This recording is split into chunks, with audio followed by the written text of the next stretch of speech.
शुरुआत हुई थी। ये कहना गलत नहीं होगा कि इस एक सीरियल के प्रसारण के दौरान पूरा हिंदुस्तान रुका रहता था। आज के एपिसोड में हम आपको ले चलेंगे उस कालखंड में जब दूरदर्शन पर रामायण का प्रसारण होता था। आपको सुनाएंगे रामायण के प्रसारण के दौरान की कुछ ऐसी दिलचस्प कहानियां जिसे सुनकर आपको ये अंदाजा लग जाएगा कि 33 साल बीतने के बाद भी रामायण का क्रेज जस का तस बरकरार क्यों है। ये वो दौर था जब देश के अनेक घरों में परिवार के सभी सदस्य सुबह सवेरे उठकर नहा धोकर 9 बजे से पहले तैयार होकर टीवी के सामने बैठ जाते थे। कुछ लोग तो कुर्सी और सोफे की जगह जमीन पर चटाई बिछाकर ही बैठ जाते, जैसे अपने घर में न बैठकर मंदिर में बैठे हों, या फिर मानो घर में सत्यनारायण की कथा का आयोजन हो। ये वो रविवार होता था जिस दिन देश में दूरदर्शन पर रामायण सीरियल का प्रसारण होता था। इससे पहले दूरदर्शन को नाटकों, पारिवारिक और हास्य धारावाहिक, चित्रहार, रविवार की टीवी फिल्म और कुछ हद तक समाचार आदि देखने के लिए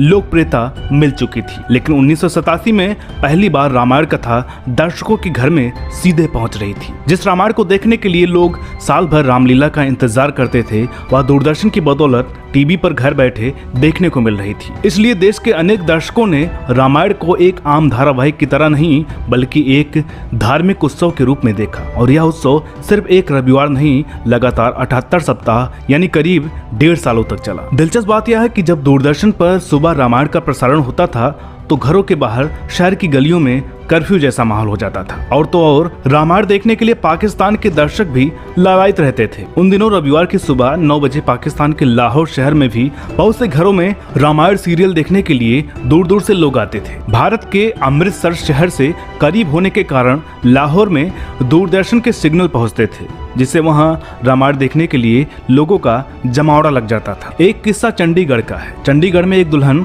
शादी के मंडप में नहीं पहुंची। पंडित जी और सारे बाराती लंबे समय तक इंतजार करते रहे, लेकिन दुल्हन का कहीं अता पता नहीं था। जब इंतजार की हद हो गई तो कुछ लोगों ने पता करने की कोशिश की कि आखिर दुल्हन है कहाँ। तो पता चला कि दुल्हन ने कह रखा था कि वो उस रोज के रामायण का टेलीकास्ट देखकर ही मंडप में जाएगी। बेचारे बारातियों को रामायण के प्रसारण तक दुल्हन का इंतजार करना पड़ा। एक किस्सा जयपुर का है।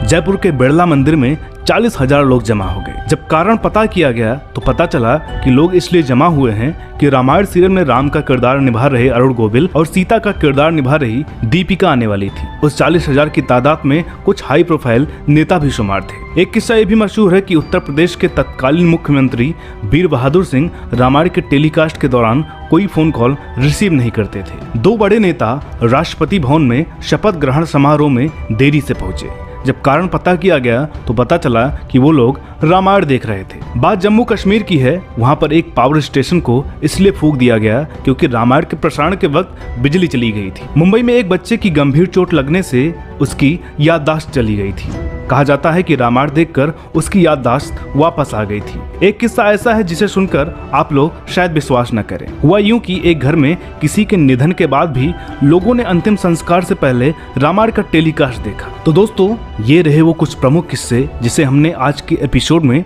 शामिल किए। अगर आपको भी रामायण के प्रसारण के दौरान का ऐसा कोई दिलचस्प किस्सा याद हो तो आप कमेंट बॉक्स में जरूर साझा कीजिएगा। रामायण धारावाहिक का निर्माण कैसे हुआ और उसके बनने में क्या क्या समस्याएं आई, इस विषय पर हम जल्द ही एक एपिसोड लेकर आएंगे। वीडियो अगर आपको अच्छी लगी हो तो लाइक करें, शेयर करें। चैनल पर नए हो तो प्लीज इसे सब्सक्राइब जरूर करें ताकि आपको हमारे आने वाले वीडियोस और पुराने वीडियोस देखने को मिलते रहें। साथ ही साथ नारद टीवी के फेसबुक पेज को भी जरूर लाइक करें ताकि आपको वहां से नारद टीवी से जुड़े अपडेट हर पल मिलते रहें। तो दोस्तों, मिलते हैं अगले वीडियो में एक और नई कहानी के साथ। तब तक के लिए नमस्कार।